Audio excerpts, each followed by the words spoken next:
দিও আমি যে তোমার পাগল আমায় দিও আমি যে তোমার পাগল আমায় দিও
তুমি যে আমার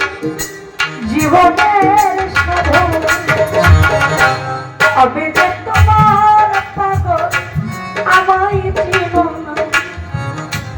আমি যে তোমার পাগল আমায় চিনো না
গানে লিখেছে খালাকাল আদম সুরতে কোরআনে তা কয় মানুষের ভিতরে মানুষ তুমি দয়াময় প্রতিটা মানুষের সাথে যার যার মালিক থাকে যদি মালিক আমার মধ্যে না থাকতো আমার ক্ষমতা নাই এখানে গান করার মতো আমার ক্ষমতা নাই কথা বলার মতো আমার ক্ষমতা নাই চলার মতো মানুষের ভিতরেই আল্লাহর বাসস্থান তাই বলছে খালাকাল আদম সুরতে কোরআনে তা কয় মানুষের ভিতরে মানুষ তুমি দয়াময় অবশ্যই তিনি মানুষের ভিতরে আছেন তিনি সর্ব জায়গায় বিরাজমান আছেন আল্লাহ পাক আরো বলেছে কোন মানুষ যদি কোন মানুষকে কষ্ট দেয় বাবা কথাটা একটু লক্ষ্য করে শুনবেন এই গানটা হলো বিচার গান আগে বিচার পরে গান কোন মানুষ যদি কোন মানুষকে কষ্ট দেয় ওই মানুষ যদি সেই মানুষকে ক্ষমা না করে আমি আল্লাহ নিজেও তারে ক্ষমা করতে পারবো আমি মালিকের কাছে আজকে গণিশা বাবার দরবারে দাঁড়ায় বইলা যাই আমি যদি আমার কথায় যদি কেউ কষ্ট পায় আমি তার কাছে ক্ষমা চাই আমি ক্ষমা প্রার্থী কারণ মানুষের কখন কে চলে যায় এটার কোনো গ্যারান্টি নাই ক্ষমা চাওয়ারও সুযোগ মানুষ পায় না। আমি যদি কেউ যদি আমারে কষ্ট দিয়ে থাকে, আমি বলি সে যেন আমারে ক্ষমা না করে। আর আমারে যদি কেউ কষ্ট দিয়ে থাকে,